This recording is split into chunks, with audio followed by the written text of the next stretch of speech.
Le château de l'Annessan se trouve donc à Cussac-Fort-Médoc, petit village juste avant Saint-Julien-de-Béchevel, donc dans la rive gauche de Bordeaux. Nous produisons du Haut-Médoc en appellation, et dans notre domaine nous avons un très joli vignoble qui s'appelle l'Annessan, constitué de 45 hectares, où nous produisons un second vin, les Calèches de l'Annessan, et notre premier vin, le château l'Annessan.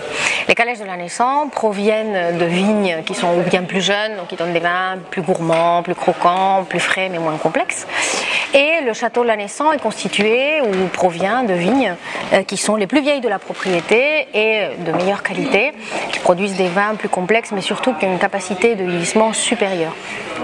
Donc en 2013, nous avons produit des vins qui ont été très difficiles à vinifier parce que l'année a été compliquée, essentiellement par la météo pendant les vendanges, mais on avait eu un très beau mois de juillet, un très beau mois d'août, après un très mauvais mois de juin qui nous avait fait perdre une grande partie de la récolte parce que la fleur s'est très mal passée à ce moment-là. Donc c'est une petite production, mais des vins d'une qualité, je dirais, assez surprenante, dans le sens où ils sont très nets, très fruités, très juteux, croquants. Nous, on est très satisfaits au niveau de l'Annessan parce qu'on avait fait de gros investissements en s'achetant une machine à vendanger supplémentaire, une machine de tri optique très performante qui nous permet de sélectionner chacun des raisins avec lesquels on va faire du vin, entre autres.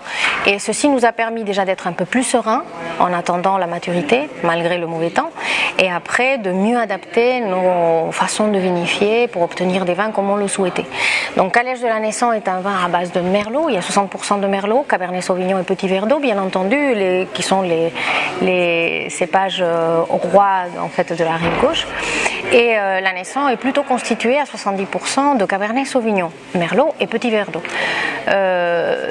Donc ce sont deux vins qui sont différents. Le Calèche va être un vin plus facile à boire rapidement, sur la gourmandise, sur le fruit, avec beaucoup de rondeur, un profil assez flatteur et assez abordable. En revanche, l'Annessan va être un vin plus corsé, plus structuré, plus complexe, plus difficile à comprendre au tout début, parce qu'il n'est pas non plus fait pour être bu rapidement, mais qui est un vin qui va se bonifier avec l'élevage et en barrique, où il passe 12 mois, et en bouteille aussi.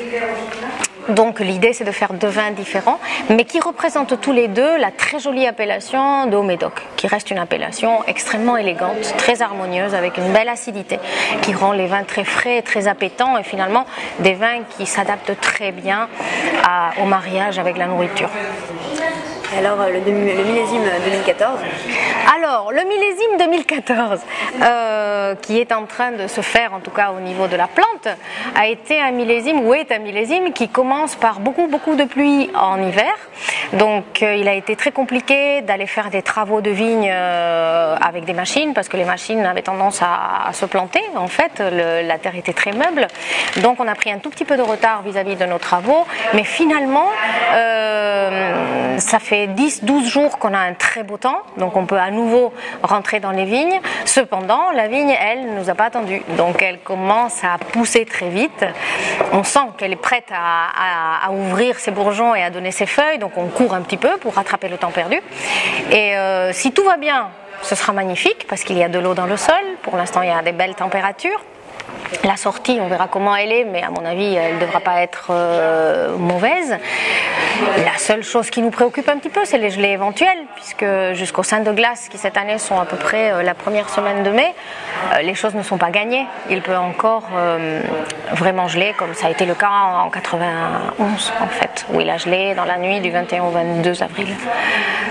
Voilà, donc on verra bien. De toute façon, on est dépendant de la nature et on essaiera de s'adapter comme on s'est adapté en 2012 et comme on s'est adapté en 2013.